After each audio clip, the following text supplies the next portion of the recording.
Panginoon, pinupuri at sinasamba ka namin. Salamat sa panibagong araw na ipinagkaloob mo. Salamat sa mga biyaya na patuloy mong binibigay. Salamat sa pagkakataong itong na kami ay muling matututo. Patawarin niyo po kami sa aming mga pagkakasala at pagkukulang. Tulungan niyo po kami na magkaroon ng bukas na isip at puso upang lubos namin maunawaan ang aming mapapakinggan sa araw na ito. Bigyan mo po kami ng karunungan nang sa ganon ay magamit namin ang mga ito sa aming buhay. Salamat po muli at ikaw nawa ang maluwalhati sa lahat ng mga gawain na aming mapagtagumpayan. Sa pangalan ni Jesus. Amen. He doesn't fight crime or wear a cape. He doesn't read minds or levitate. But every time my world needs saving, he's my Superman. Some folks don't believe in heroes 'cause they haven't met my dad.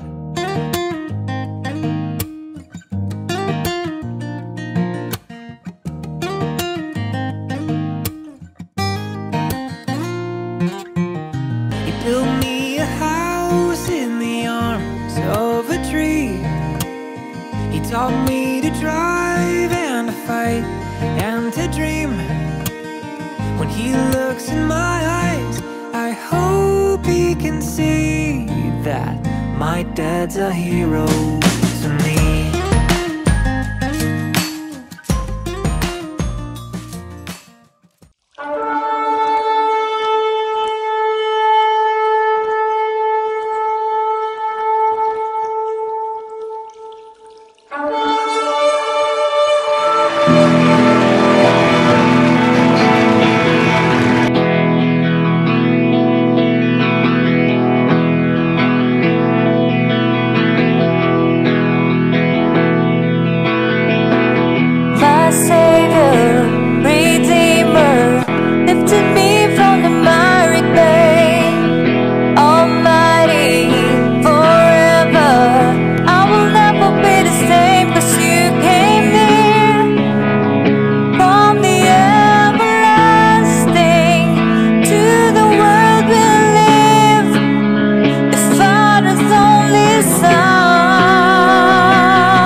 You are beautiful beyond description, too marvelous for words, too wonderful for comprehension, like nothing ever seen or heard. Who can grasp your infinite wisdom? Who can fathom the depth of your love? You are beautiful beyond description, majesty enthroned above, and I stand in awe of you. I stand in awe of you. Holy God, to whom all praise is due, I stand in awe of you.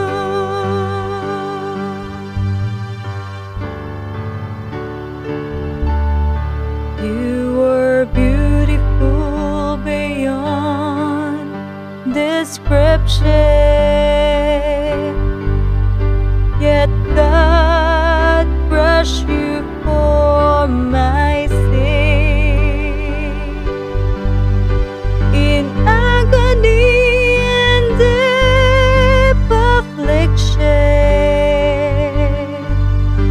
cut off that I might enter in.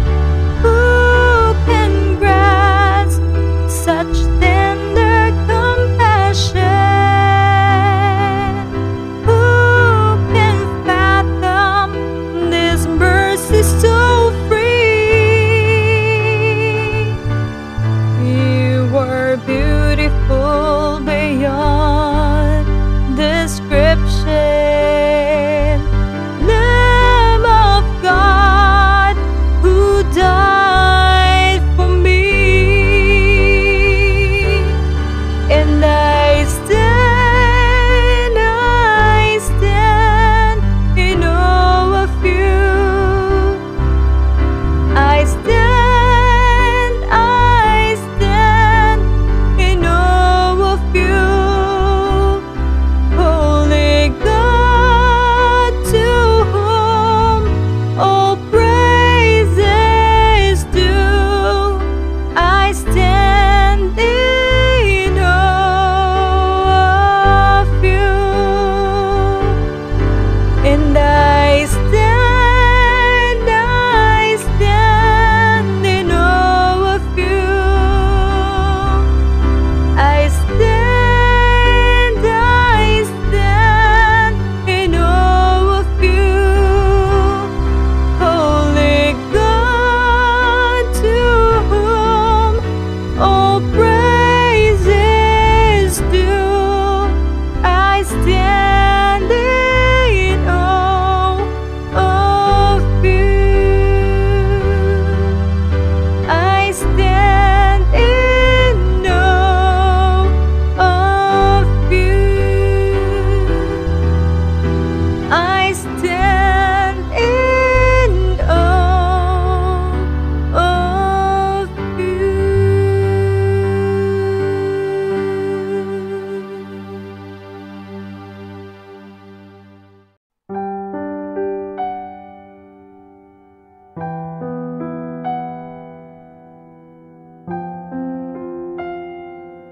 Good morning, isang mapagpalang umaga po sa bawat isa sa atin at sa lahat po na nakikinig ng gawain na ito ng Christ Appointed and Choosing Community Church.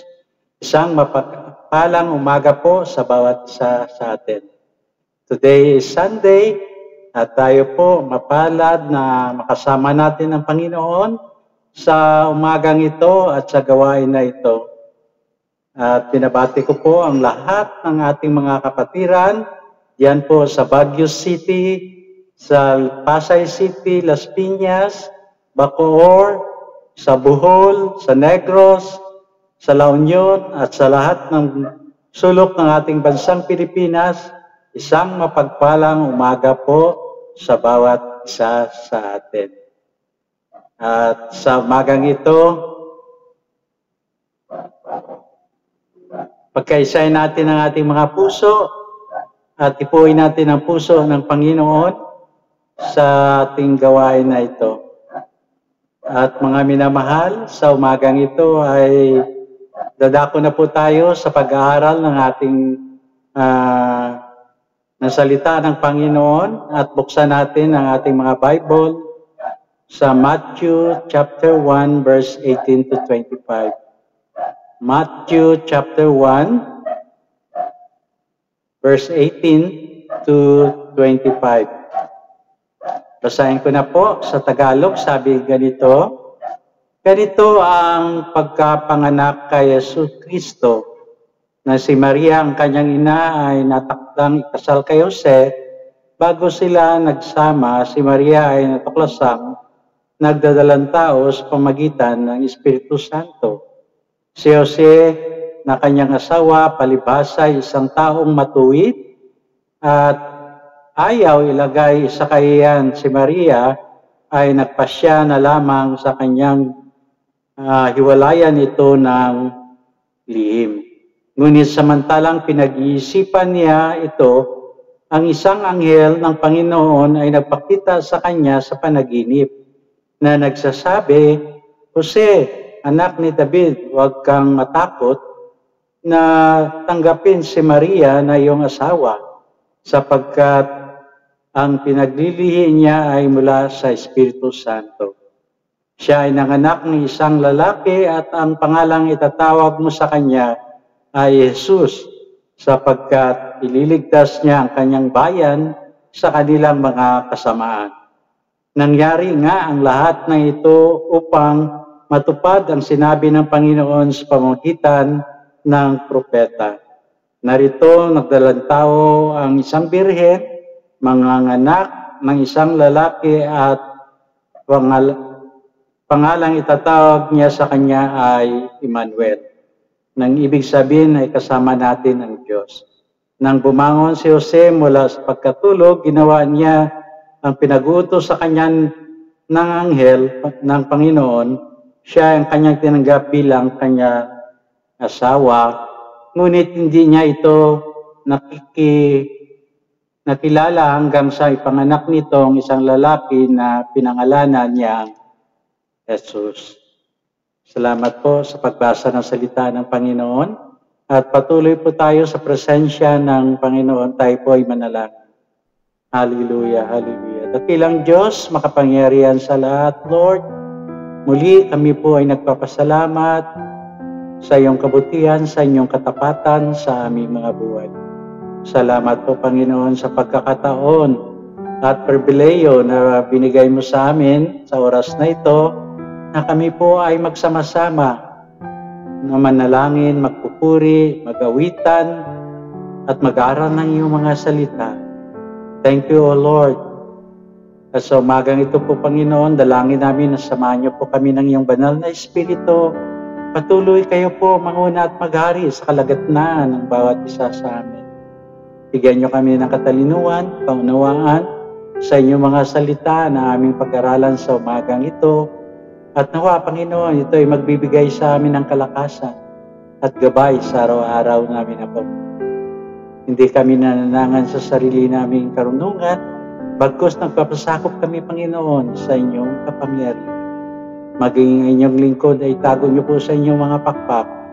At nawa, Panginoon, ang iyong tunay na mensahe ang may reveal sa umagang ito.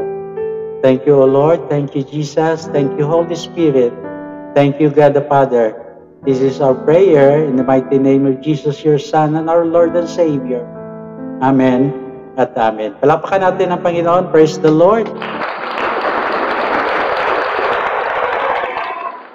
Muli po, magandang umaga po sa bawat isa at sa mga kapatid natin na nahuli sa pagbubukas ng kanilang FB at nanonood ngayon at nakikisa sa panalangin sa gawain na ito ng Christ Appointed and Chosen Community Church.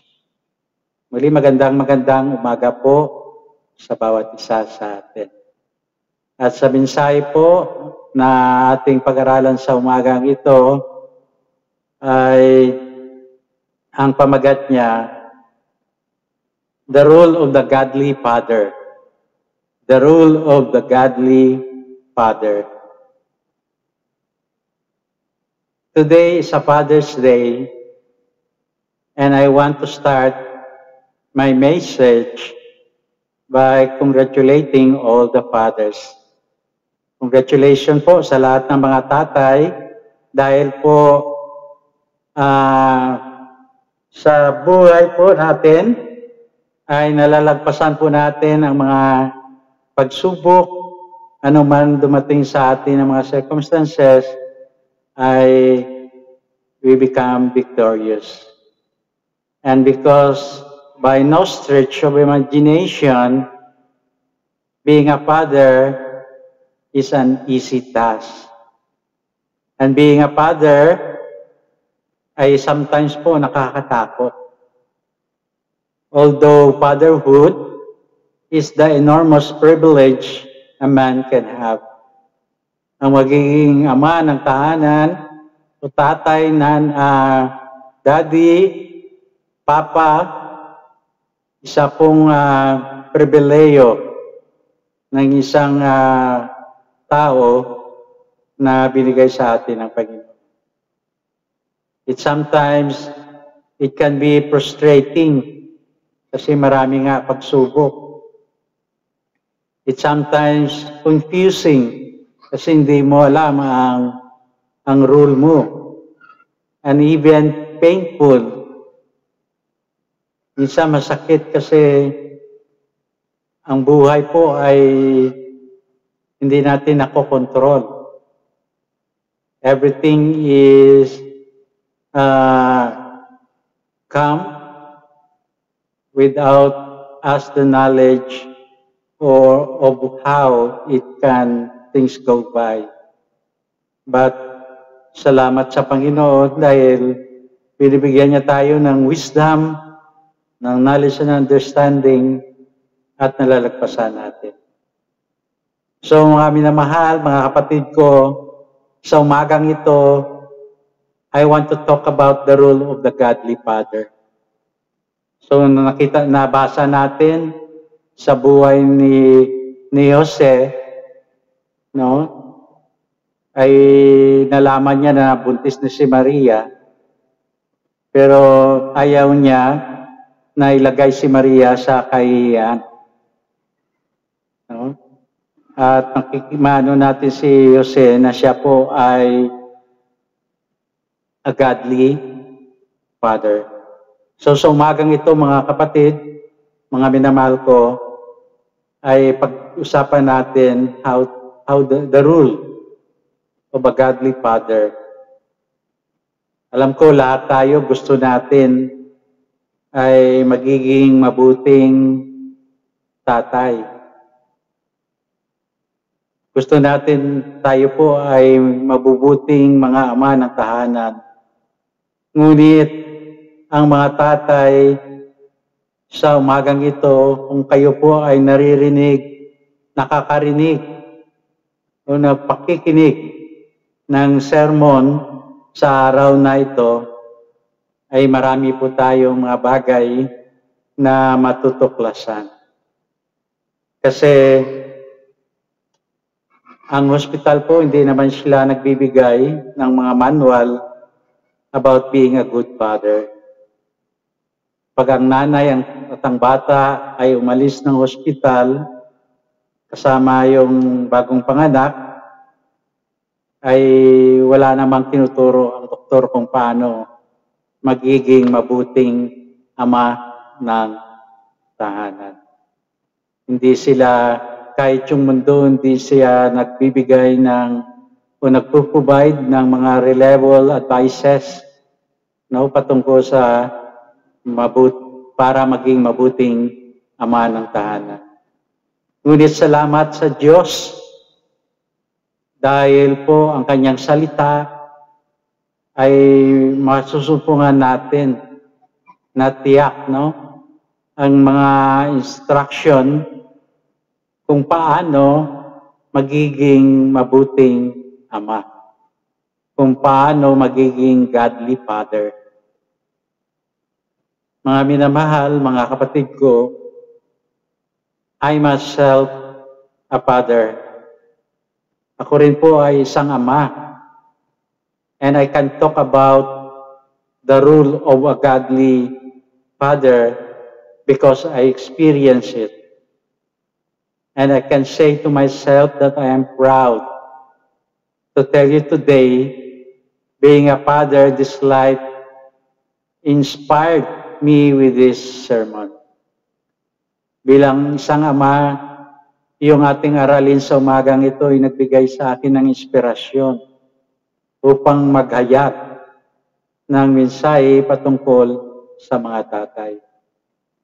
So today, mga minamahal ko, mga kapatid ko, even as we celebrate Father's Day, listen to me carefully while I present to you my message. Yung title niya, The Rule of the Godly Father. Yung ating aralin ay patungkol sa rule ng isang mabuting ama o tatay, papa o daddy. So unang-una po, mga minamahal, the father is the priest in his own home. Yung tatay po, bilang ama ng tahanan, siya po ay isang priest sa kanyang tahanan. I could not find any direct reference to support my argument. However, nabasa ko po sa Job 1:5 at sinasabi sa atin na si Job nagsasakripisyo siya ng burnt offering isa't isa, no, for each of his children regularly. So araw-araw si Job ay naghahandog ng kanyang offering sa Panginoon, isa-isa sa kanyang mga anak. Although I cannot positively say Job must probably live among the heathen. Pero makikita natin, mababasa natin that he was aware of the potential impact of the society had on his children. At alam niya na ang kanyang mga anak ay nangangailangan ng isang priest sa tahanan. The same with us. As father in the house, in our house, we are the priest in our home. Mga minamahal, mga kapatid ko, truly po, we are living in a world and a time in history that not much different from Job. We are living in a far worse condition than his. Therefore, it is a must that the father step up and assume the role as a priest in their own home. Tayo bilang mga tatay, mga ama ng tahanan, dapat po nag-step out tayo being the priest sa ating mga tahanan. According to the Word of God, there are 4 priestly duties expected from every father. Merong gawain ng mga tatay, mga ama ng tahanan, in-expect ng Panginoon na gagawin natin sa loob ng ating mga tahanan. Unang-una po, ang mga tatay ay masasabi nating intercessor. Nag-intercede palagi sa mga anak niya. Makikita natin yung buhay at ministry ng Panginoong Yesus na nagpapakita ng intercession na ito po ay mahalaga na nagawain ng isang priest, ng isang pare. Kung babasahin natin sa Luke 22:31-32. Ang Panginoong Yesus, siya po yung dakilang pare natin. Siya yung the greatest priest natin. Sa Hebrews 4:14. At ang Biblia, sinasabi niya, He is still interceding for us. Romans 8:34.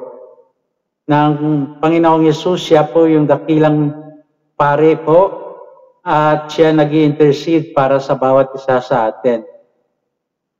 Then, kung ang bawat tahanan po, ang mga ama ay masasabi natin isang priest, isang pare sa kanyang tahanan, nawa ang isang tatay po ay nag-i-intercede.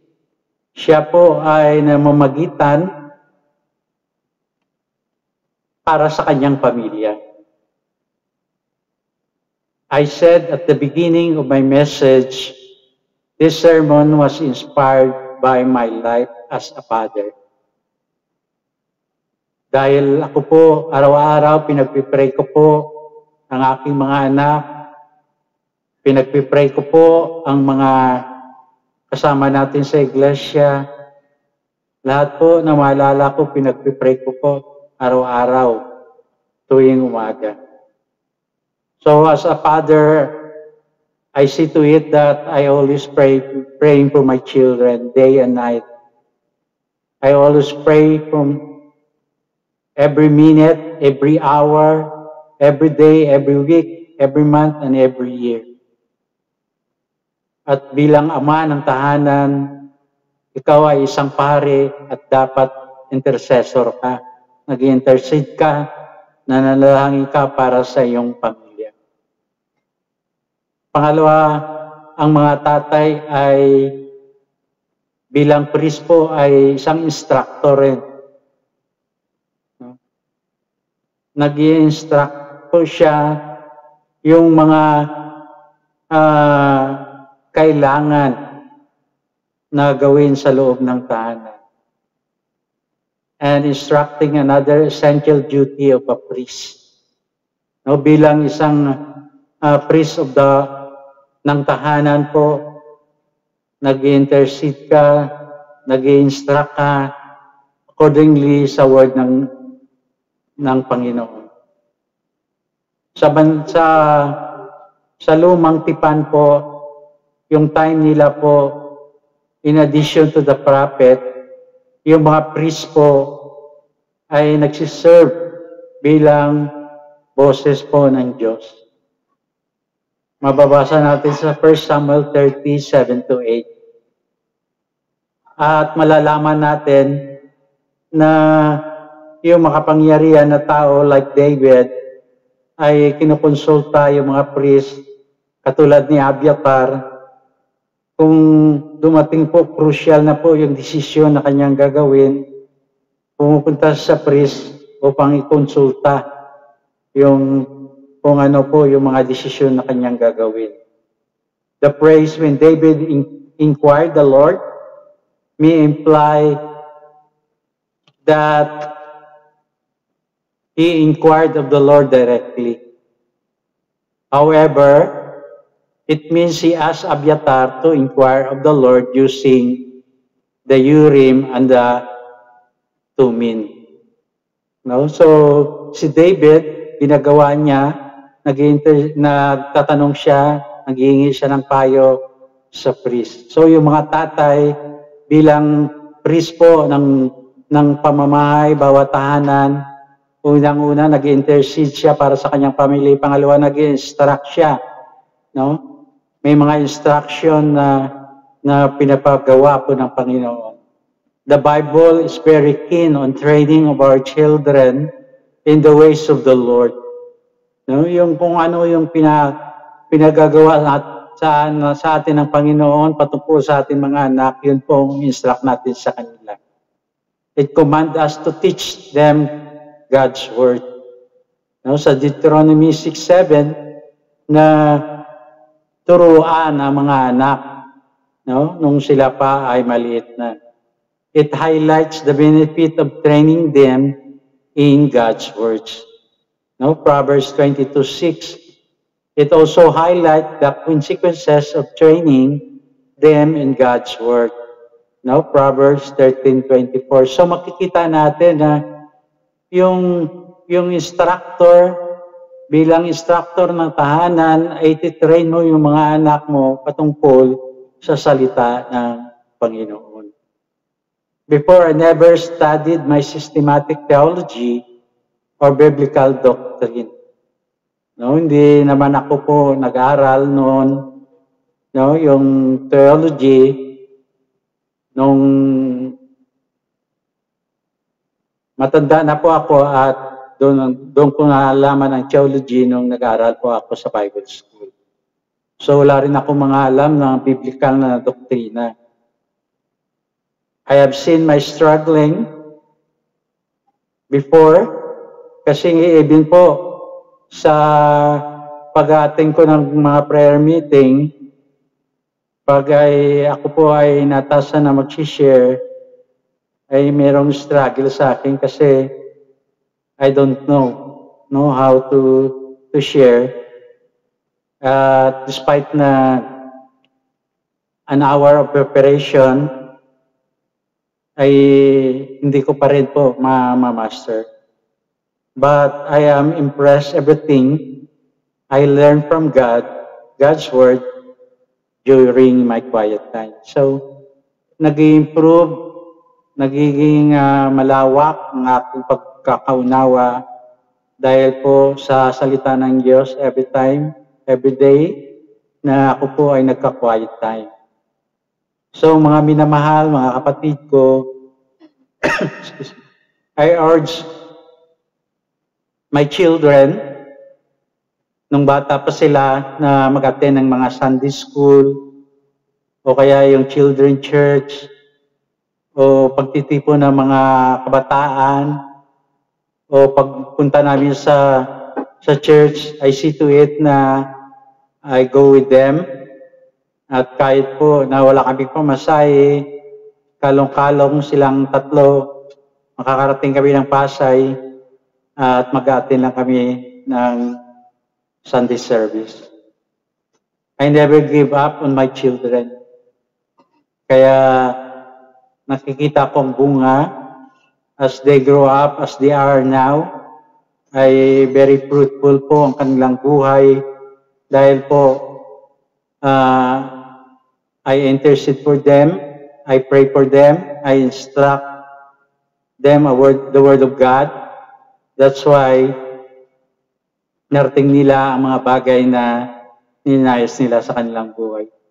As of now, I continued to counsel them, to pray for them, accordingly to God's Word, even in difficult situations. And overall played for them a significant role in their salvation. Bilang priest, bilang ama ng tahanan, ay dapat po ay dinadala natin ang mga anak natin doon sa punto na magkaroon sila ng tunay na kaligtasan. So being priest ng bawat tahanan, una po mag-intercede ka para sa mga anak pamilya mo. Pangalawa, you are an instructor at you instruct them again according to the God's Word. At pangatlo po, set as an example. Being a priest in your home, being the father of your home, you set an example. Someone said, example is noble than advice.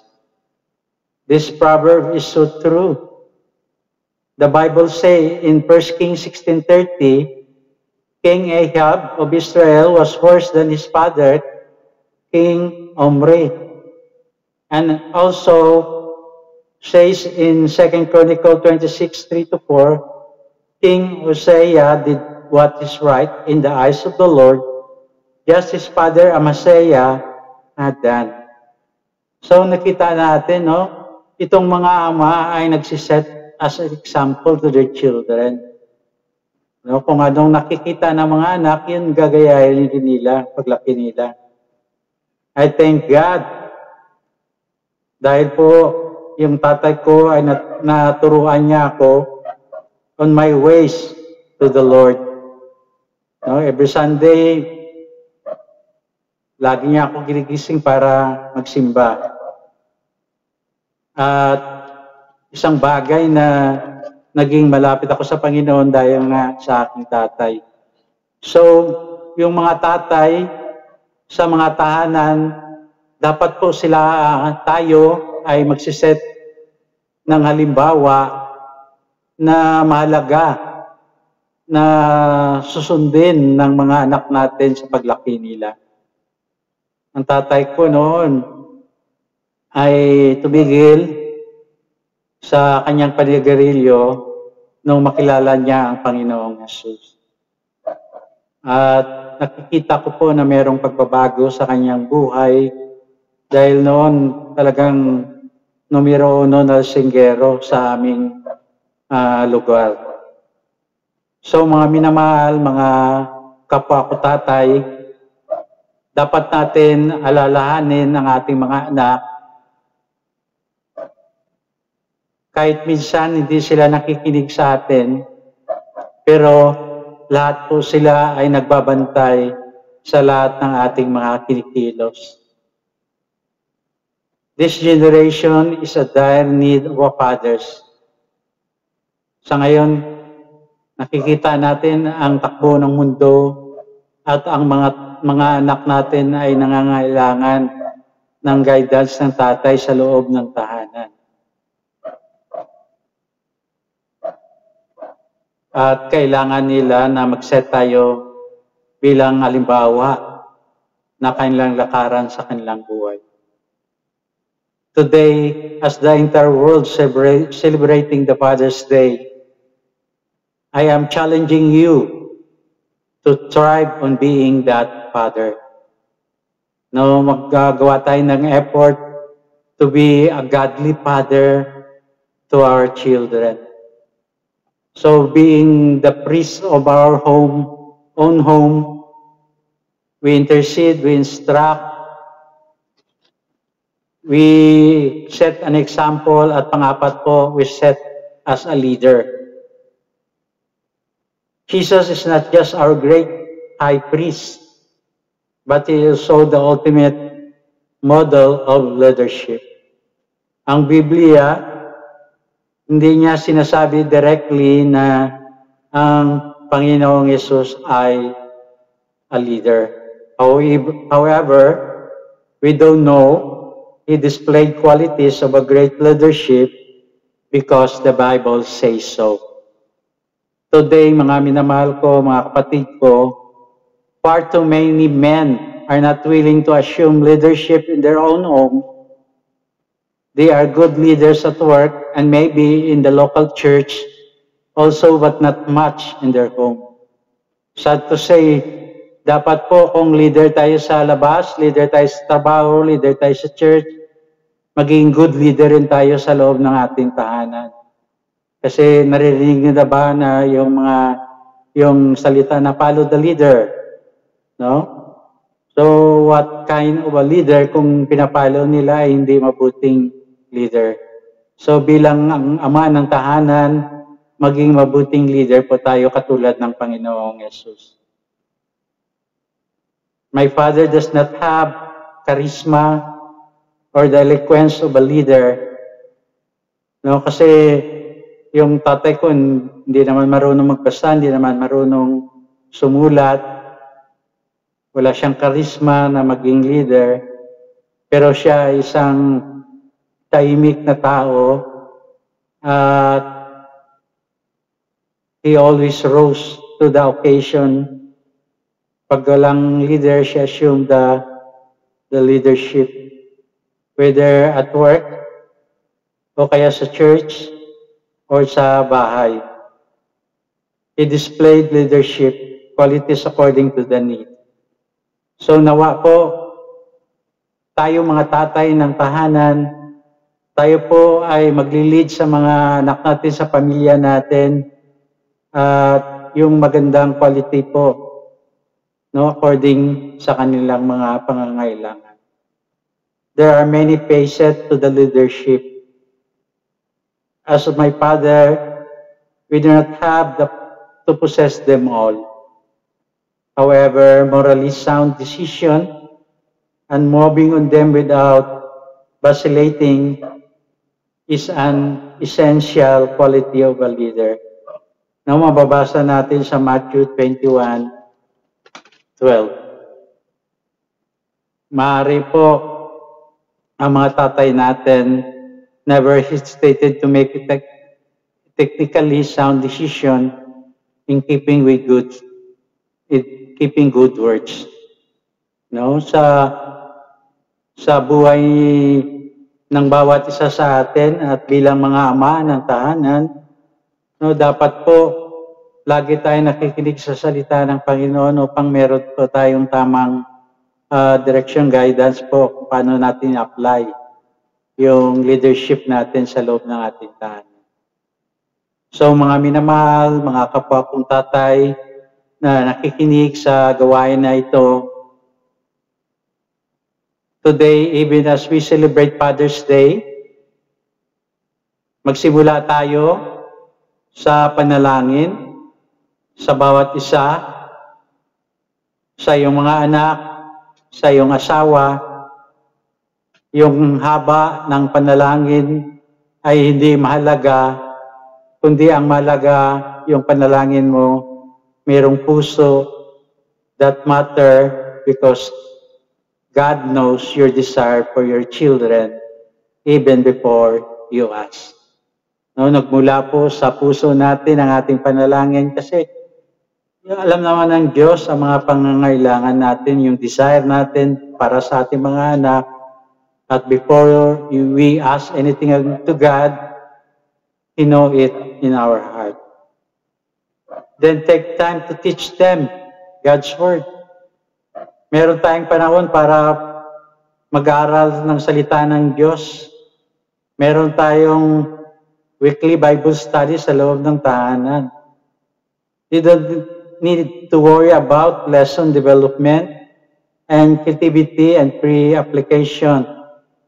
No, ngayon ay meron na mga Bible application sa mga gadget natin para sa mga bata. At pwede natin gawin yon at pwede natin ituro sa mga maliliit natin mga. There are 3 common mistakes you need to avoid if you want to be an example worth following. Unang-una po, huwag natin dapat i-cover up yung mga nakikita nating kasalanan. Pagkasalanan, kasalanan. Pangalawa, don't criticize others while the children are watching. Huwag natin i-criticize ang kapwa natin kung may nakatingin na mga kabataan. At pangatlo, do not maintain a fake front. No, yung poker face or anything na pinipake lang natin yung ating mga sinasabi o yung body language natin. No, wag natin i-maintain yun.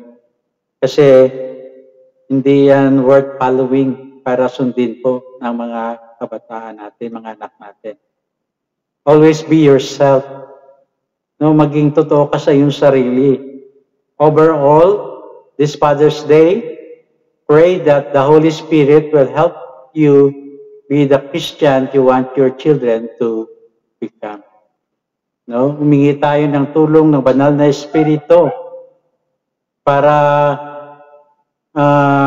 kung anong gusto natin, yung mabuti tayo na Kristiyano at yung mga anak natin gusto na kung ano man marating nila, ay dapat we set an example for them. So, una kanina, ay ang mga tatay po, the role of the godly father ay priest sila sa kanilang tahanan. Pangalawa, the father is the provider of his own home. No, yung mga tatay ay nagpo-provide ng mga pangangailangan sa loob ng tahanan. God is our Heavenly Father. Therefore, He is also our provider. He has set an example for us, the earthly Father, by meeting our physical, emotional, and spiritual needs. No? Ang Diyos po, siya po yung Ama natin na sa langit at pinoprovide niya po, sinusupply niya po ang lahat ng ating mga pangangailangan. He set an example for us being our Heavenly Father kasi sinusupply niya yung mga pangangailangan natin in regards with physical, emotional, spiritual nating pangangailangan. Consequently, every earthly father must provide for their children physically, emotionally, intellectually. I covered the spiritual aspect already. No? So, kung ang Diyos Ama natin sa langit ay provide everything for us, then tayo po na being a father in our home, being in the role of the godly father, ay pinaprovide natin ang mga pangangailangan ng ating pamilya. Let us examine your role as provider in this area in detail. No, isa-isahin natin kung pinaprovide natin ito, no, bilang ama ng tahanan sa ating pamilya. Una, physical. Sabi sa 1 Timothy 5:8, we learn that God's unusual way of providing of our families is not through our own hard work. In the strongest term, Paul emphasized the responsibility of a man to provide for his family. No, bilang tatay ng pamilya ay may responsibilidad para sa kanyang pamilya.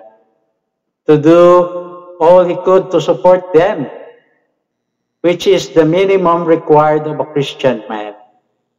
If he does not does even this conduct is worse than just like the unbelievers.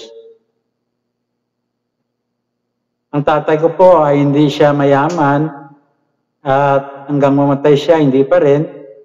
Ngunit ang aking tatay po ay sinusupply niya yung mga pangailangan, yung immediate need of his family.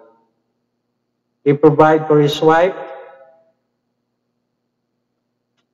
sa akin, sa aking mga kapatid na lalaki, sa aking mga kapatid na babae. Ang aking ama, hindi siya nag-excuse for not providing. No, kasi sometimes yung may mga tatay na they excuses themselves because meron silang mga pansanan, but marami tayong nakikita na mga example na mga tatay na may kapansanan pero nagtatrabaho pa rin para sa kanilang mga anak. No? Hindi excuse ng isang bagay para hindi natin i-provide yung physical na pangangailangan ng ating pamilya. Pangalawa, emotional. The Word of God in Ephesians 6:4 nagsasabi na ang lahat ng mga tatay ay mag-provide emotional support to their children. In other words, ang Diyos po ay encourage niya yung mga tatay na to let their children know that they are loved, just God has made it known to us that He loves each children. No? Dapat po, yung mga tatay po ay pinaparamdam, pinapakita yung kanilang pag-ibig sa kanilang mga anak. Katulad ng Diyos Ama natin sa langit, na pinakita niya ang kanyang dakilang pag-ibig sa bawat isa sa atin dahil pinadala niya kaysa isang anak niya para sa kaligtasan. ng bawat isa sa atin. Mahal na mahal tayo ng Diyos at tayo bilang tatay, ama ng tahanan, nawa maramdaman ng mga anak natin that we love them all. Regardless what they are, ano man po yung mga nakikita natin, we will continue to love them. Unconditional love dapat ang ipapadama natin sa kanila. When I was a child, my relationship with my father was distant one. Malayo kami sa isa't isa. Most probably because ako po ay na-separate na sa aming pamilya at the age of 10. And I don't know that he loved me until I reached my teen years. I cannot blame him because he simply did not realize expression of love are essential for a child, emotional growth. Mahalaga sa paglaki, paglago ng isang bata na maramdaman niya na mayroong nagmamahal sa kanya. That love is essential, mahalaga sa kanyang paglago. After all, he did not have access to the vast array of resources available to the fathers of the modern day. Mga minamahal, mga kapatid ko, the modern day fathers, however, do not have any excuses for not knowing. The church is teaching this principle throughout seminars, workshop, at marami pang iba. Yung internet ay marami, hindi mabibilang na mga website na pwede natin i-click in a minute, makakita na tayo kung paano natin harapin, kung paano natin gawin yung mahalin natin ng mga anak natin. Why is love and affection important for a child? Bakit ba yung pag-ibig, pagmamahal, yung affection mo ay napakalaga sa isang bata? Return a whooping number of 70,000. 70,500,000 result. 0.48 second. No, so unang-una po, physical dapat po, mga bilang tatay ng tahanan, ay we provide yung pangailangan ng ating pamilya. Emotional, we show them our affection, our love. Intellectual, number 3. Education is not synonym for intellect, but it is an indispensable part of child intellectual development, which is why the majority of states around the world have made it a rule for parents to send their children to school. No? Bilang tatay, bilang ama ng tahanan, ay responsibilidad natin na padala natin ang mga anak natin sa mga paaralan para makakakuha sila ng edukasyon. Meron silang tamang kaalaman. In the Bible, there is no direct references to school that taught subject just such as language and mathematics. Most probably, the writing and arithmetic skill were educated at home because the disciples, although they were fishermen, a tax collector, could read, write, and count, people wished to learn the law went to the rabbi of that day. No, alam natin na yung mga disipulo ay Yung iba ang karamihan sa kanila ay mga mangingisda, merong tax collector, yung iba sa kanila hindi makapagbasa, hindi makapagsulat, at hindi makapagbilang. Kasi yung mga tao, nung panahon nila, kung gusto nila matuto, ay pupunta sila sa teacher of the law, yung mga rabbi, nung panahon na yun, nababasa natin sa Acts 22:3. At karagdagan, yung mga tatay, nung panahon na yun, ay tinuturuan nila yung mga anak nila kung ano ang ginagawa nila.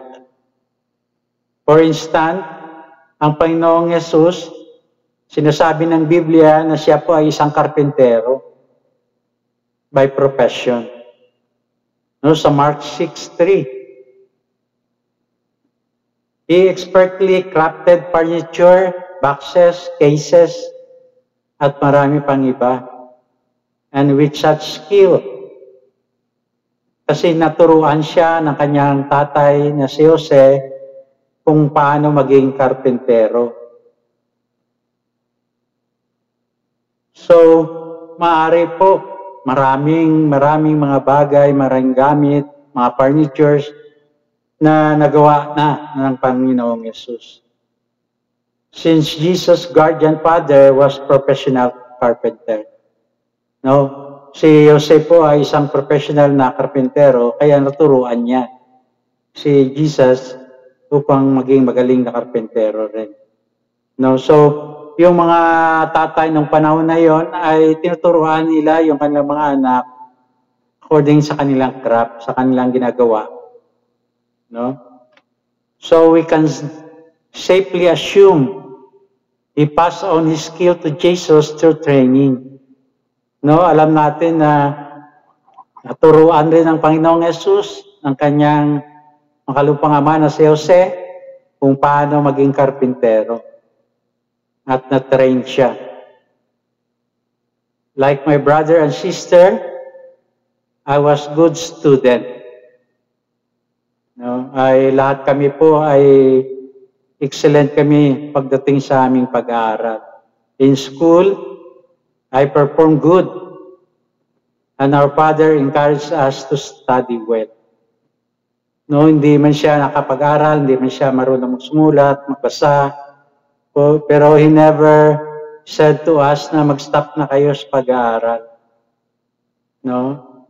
In our own way, ay napag-aaral namin ang aming mga kanya-kanyang sarili dahil po hindi naman kami pinigilan ng aming tatay para mag-aral. So mga tatay, mga ama ng tahanan, dapat po responsibilidad natin na pinapag-aaral natin ang mga anak natin. I-encourage natin sila na mag-aaral na mabuti. At ito po ay ang pag-aaral, ang education, ang isang bagay na wala man silang kayamanan, isang bagay na hindi mananakaw sa kanilang mga sarili.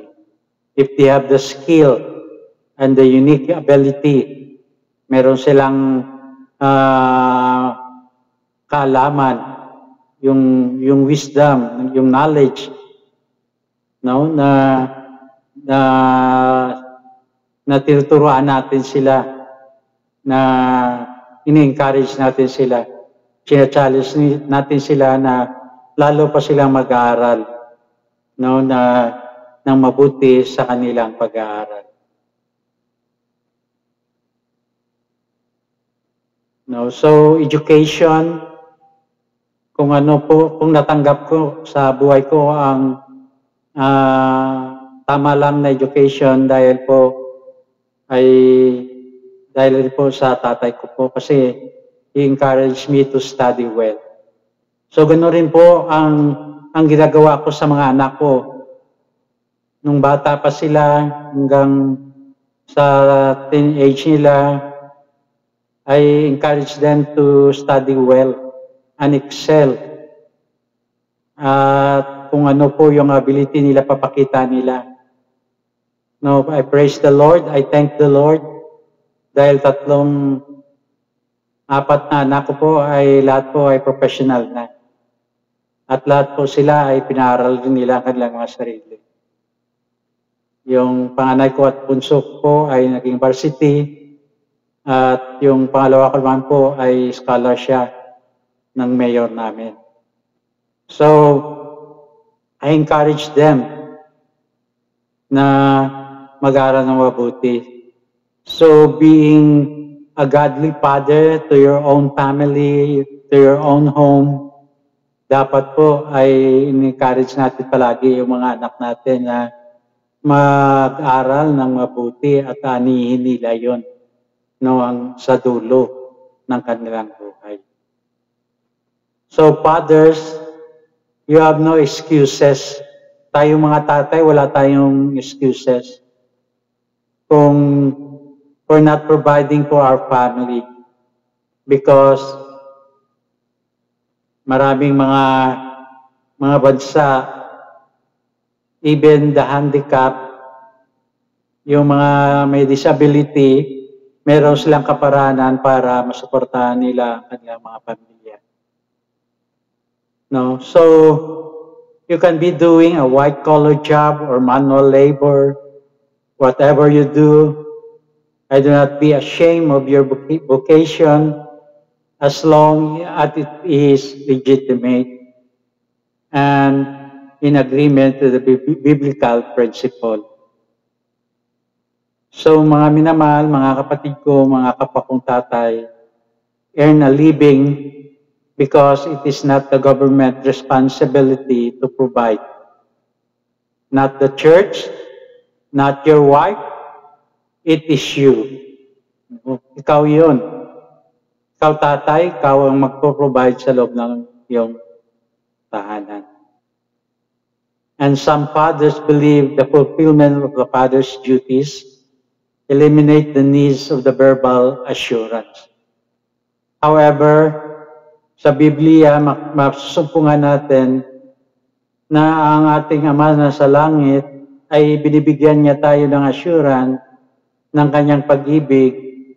No, verbally ay sinasabi niya sa atin sa Jeremiah 31:13. At physically, sinasabi rin sa atin, for God so loved the world that He gave His only begotten Son, that whoever believe in Him will not perish but have eternal life. So give verbal assurance to your children that you love them. Huwag lang tayong tahimik. Dapat verbally ay sinasabi natin sa mga anak natin na they might feel assurance in themselves because there is physical love, yung evidence of love na sinasabi natin sa kanila. I-hug natin sila. Maaari yung iba sa atin masasabi, hindi natin kulturang ganon. Then, get up and change your culture. Palitan natin ang culture natin. Ang mga anak natin ay nangangailangan rin ng pag-ibig, pagmamahal, affection. At isa pa, it is a criminal offenses by the law withhold education from the children.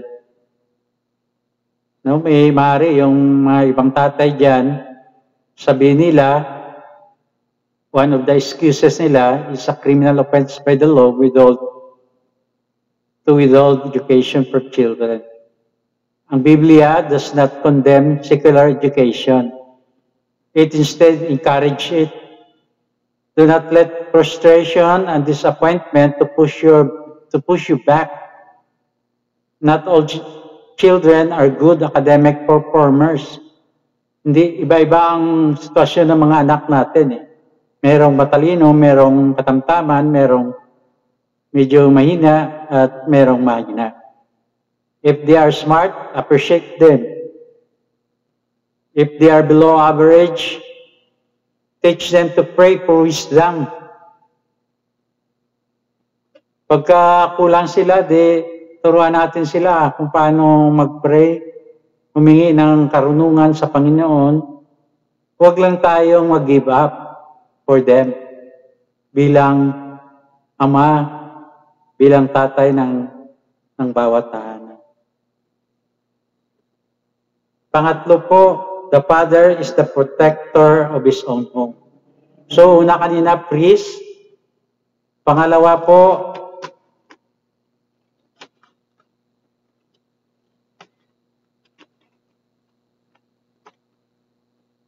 ang mga tatay ay provider, no, sa kanilang tahanan. Una, priest, provider. Pangatlo po, protector of his own home.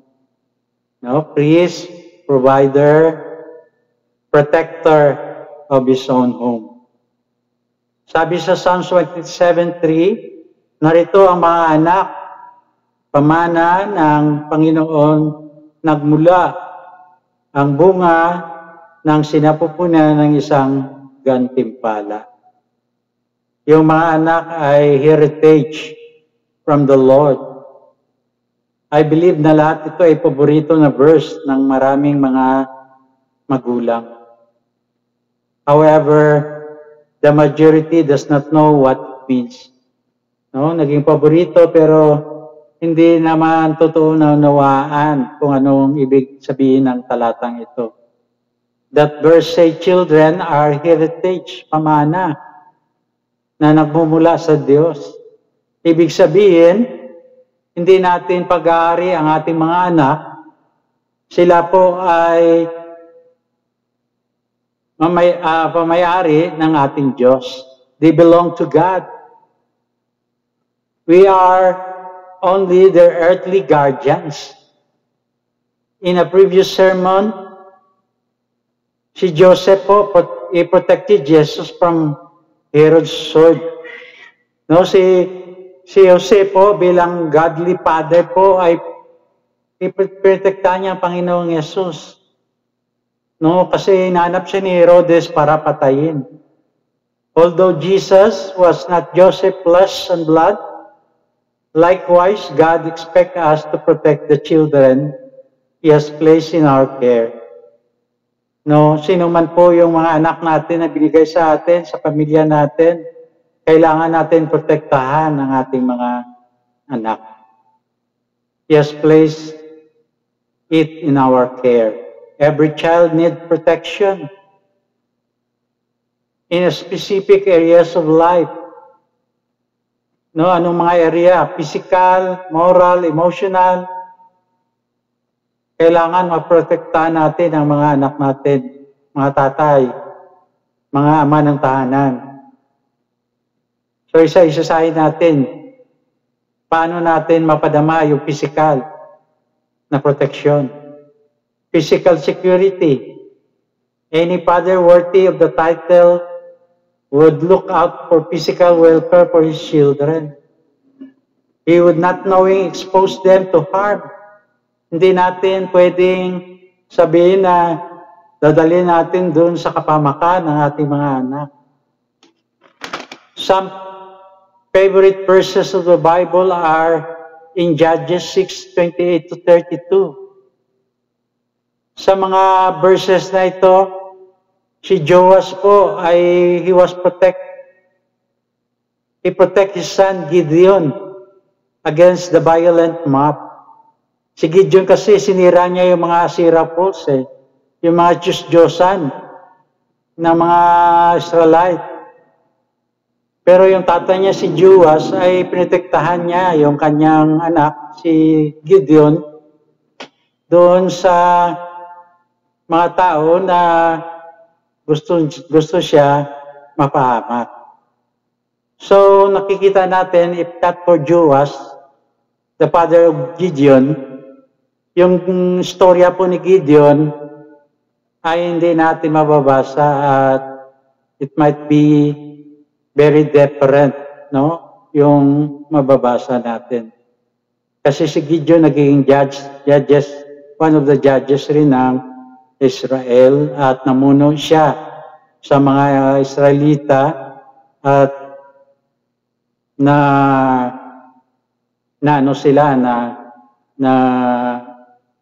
nalibre sila sa panako po ng ibang lahi. I thank God every time I think about my father. Pasalamat ako sa Diyos pagka naalala ko yung tatay ko.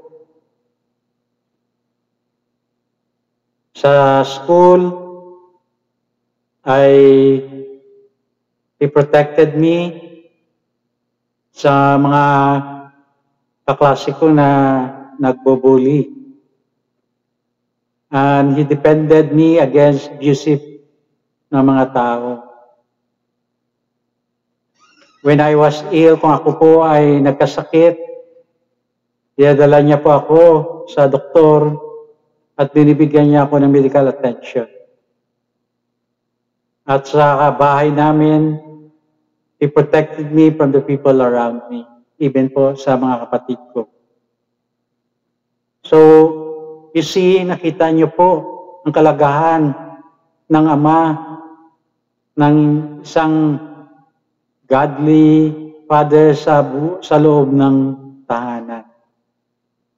So, physical security dapat po ay pinaprovide natin sa ating mga anak. Moral security, sabi dito, research has revealed that in the United States, children are exposed to pornography when they are young at 6. 6 years old pa lang po, yung bata ay na-expose na sa pornography.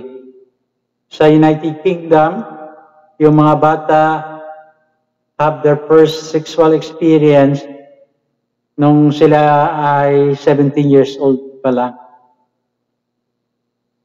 Yung internet, kung di ka maingat, ay makikita natin maraming moral na basura, garbage, araw-araw. Makikita natin through social media, sa website, and so-called adult entertainment website. No, maraming basura kung hindi tayo wise enough. Gamitin natin ito sa tama. So your children are sitting ducks because you are too busy with your career and ministries. Sometimes I'd say kasi nga, busy ang tatay, busy sa lahat ng kanyang ginagawa, lalo siyang panahon sa kanyang mga anak. No time to supervise their online behavior. I didn't have access to the internet when I was a kid because internet was not even heard of at that time. However, meron naman television at ang mga programa ay minsan din naman child-friendly. No, kasi may mga violent, may mga adult na mga mapalabas naman sa television. So kahit na walang internet, hindi pa rin kami libre. No, kailangan pa rin mag-guide morally yung mga kabataan. So bilang ama ng tahanan, ay tayo po, morally ay ilalagay natin po yung seguridad sa ating mga kabataan, mga anak natin, no? At gina-guide natin, sinusupervise natin yung kanilang ginagawa. At pangatlo, emotional security. Sabi sa Isaiah 26:3, God, our Heavenly Father, has promised us everlasting emotional security when we trust Him. Can your children trust their Father? Yung mga anak ba natin ay mapagtiwalaan ba tayo? So many children today live constant fear. Their parents will separate or file for divorce. Someone said, home ought to be shelter in storm. Eh kung may takot palagi sa mga kabataan, sa mga anak natin na baka maghiwalay yung kanilang mga magulang. Nawa ang tahanan ay maging kanlungan ng bawat membro ng tahanan. Unfortunately, some homes are the eyes of the storm. There are many ways you can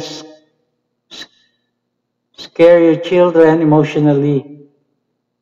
Compassion, public embarrassment, distraction, destructive criticism, verbal and physical abuse is just a few.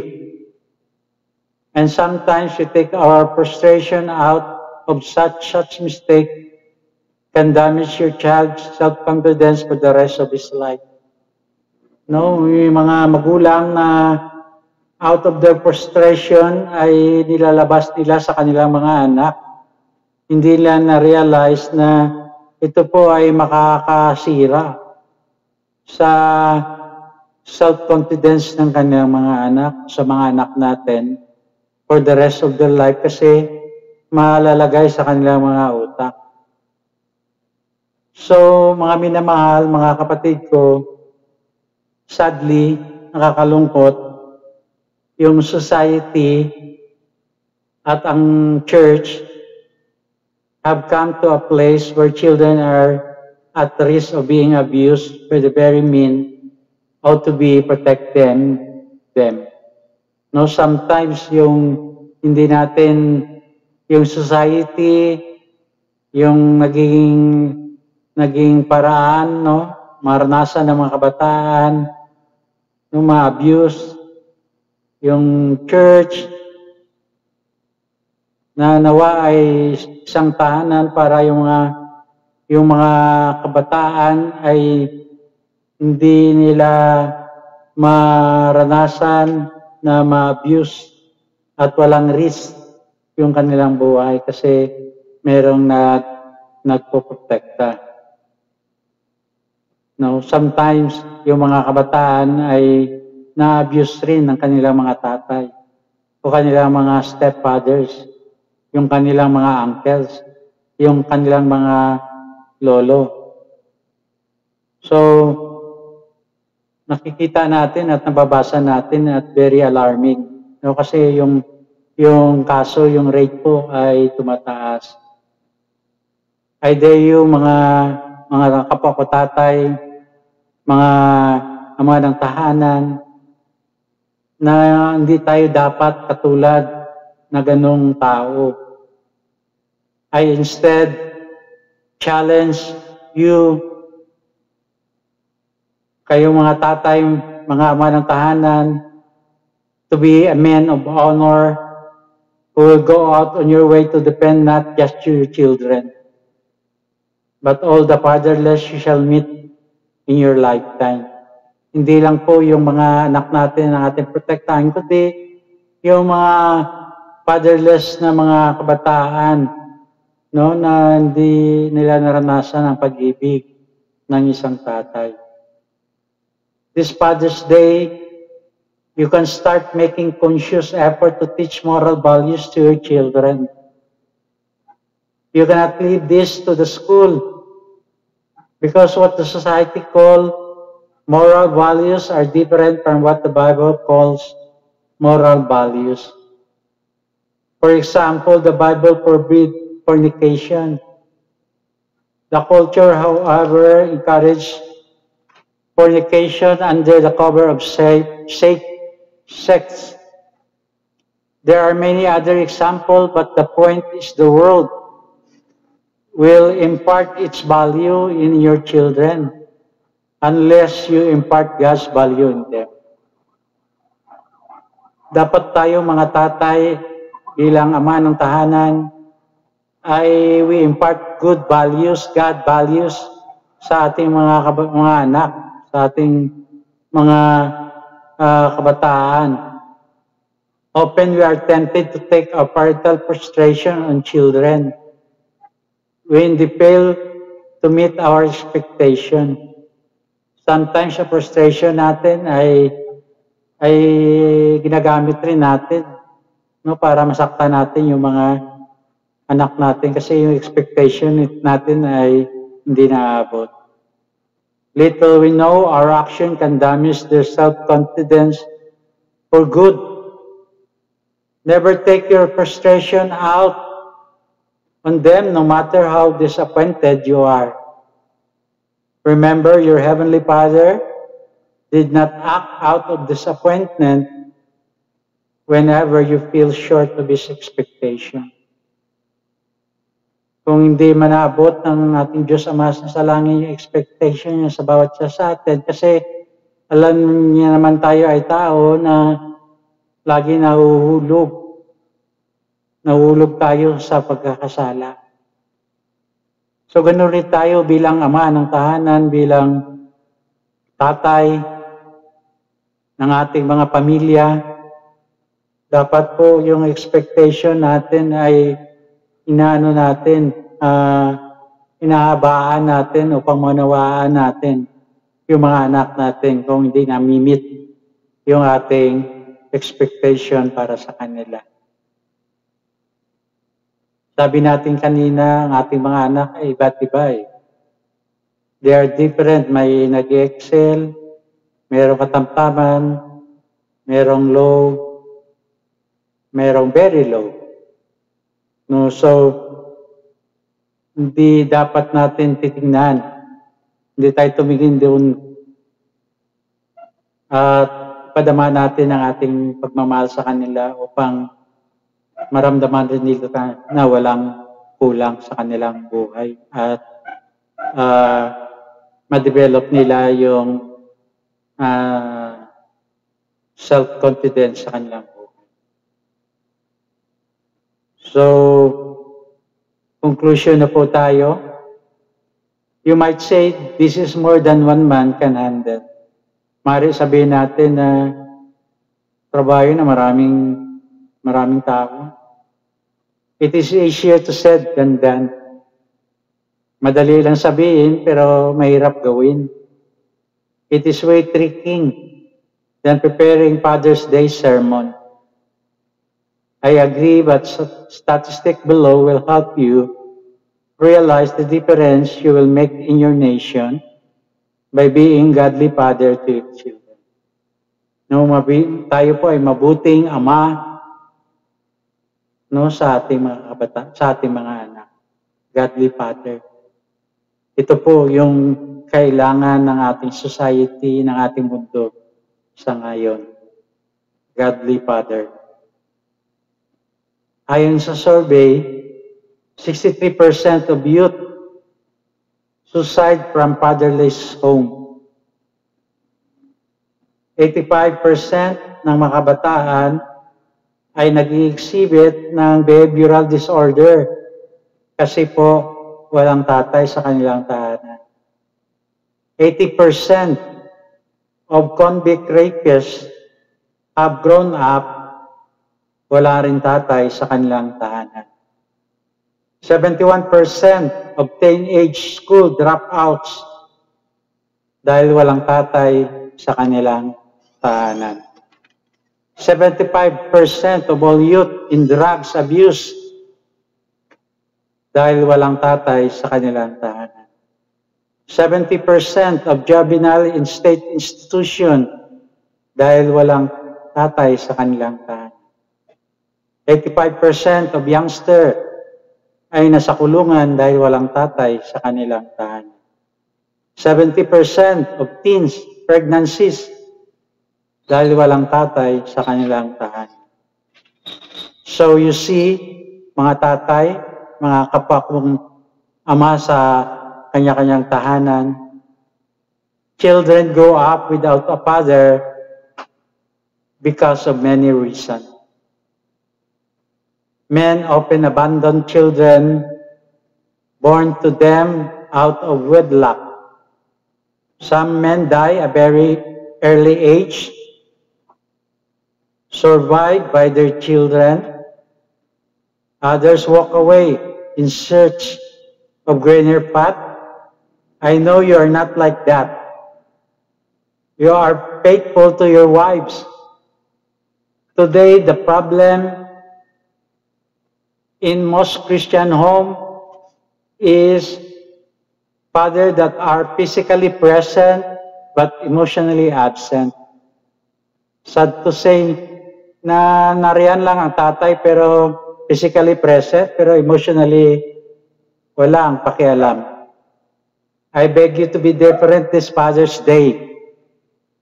Nagmamaniklod ako sa inyo na gawin natin maging iba na tayo, especially as we are celebrating this Father's Day.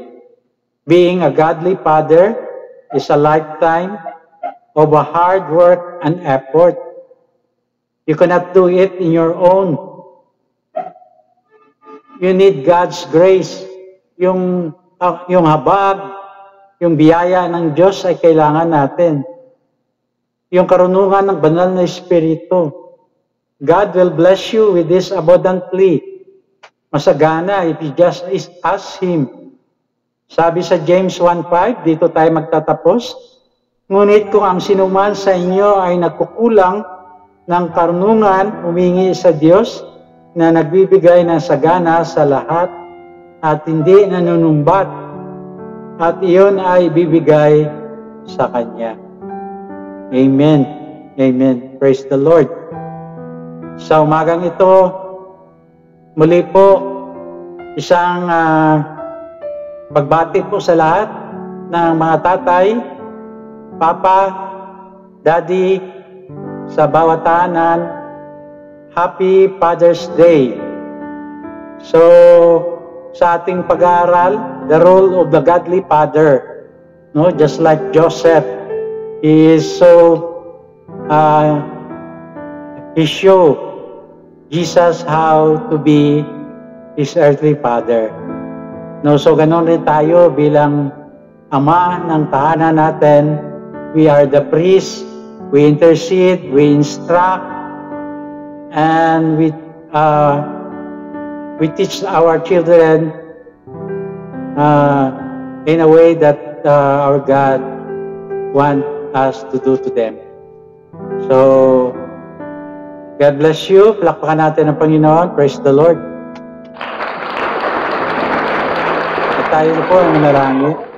Hallelujah. Dakilang Diyos, makapangyarihan sa lahat, Lord. Salamat muli sa natapos naming gawain. Salamat po, Panginoon, sa buhay ng bawat tatay na nakikinig sa gawain namin ito. Panginoon, i-bless you po ang lahat ng mga tatay ng tahanan na, Panginoon, malakaran nila ang kanilang responsibilidad sa loob ng tahanan bilang priest, bilang instructor, at bilang nagtuturo sa bawat anak nila. Panginoon, sa oras na ito, I ask and pray that your grace and your mercy be upon them, O Lord. Patuloy, Panginoon, pangawakan niyo po ang buhay ng bawat isa ng mga kapatiran, Panginoon, na sa Baguio City, sa Pasay, Las Piñas, Bacoor, sa Bohol, sa La Union, sa lahat ng sulok ng aming bansa, Panginoon, sa buong mundo. Father God, you know their heart, O God, at alam mo rin, Panginoon, kung anong sitwasyon nila po, Panginoon. Sa oras na ito, ay restore mo, Panginoon, whatever the enemy has stolen to them, physically, spiritually, and financially. Ibalik niyo po, Panginoon, siksik, liglig, at umaapaw po, Panginoon. Any curse and negative words against them, I declare none good in the name of Jesus. Lord, whatever in their hand, I ask and pray that it will going to prosper po, Panginoon. At nagkakaisa kami, Panginoon, sa oras nito, nagdalangin namin yung mga tao na infected ng COVID-19, na ibigay mo, Panginoon, ang iyong kagalingan sa kanila po, Panginoon. At sa lahat na may sakit po, Panginoon, ibangon niyo sila sa banig ng karamdaman.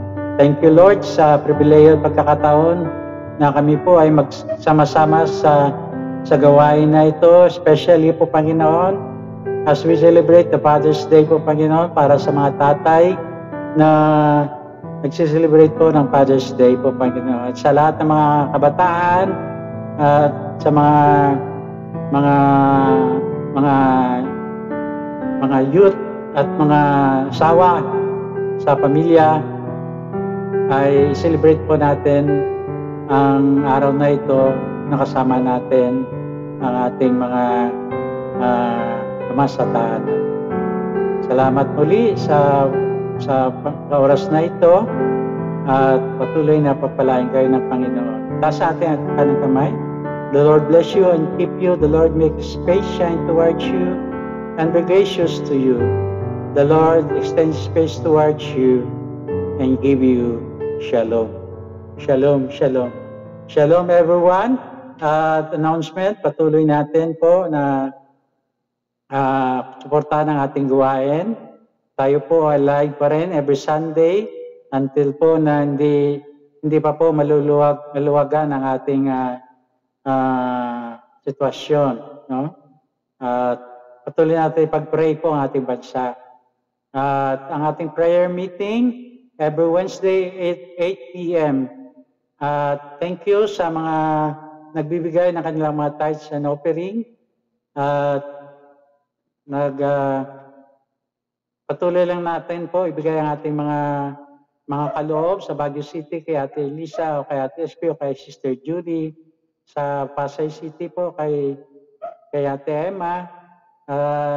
Pwede rin tayo maghulog sa ating bank account sa Metro Bank, Christ Appointed and Choosing Community Church Incorporated. So, happy birthday po sa mga nagdiriwang na kanilang birthday. Happy anniversary sa nagdiriwang ng kanilang anniversary. At sa lahat-lahat po na mga anniversary na inyong pinagdiriwang ay isang pagbati ng mabuti para sa inyong lahat.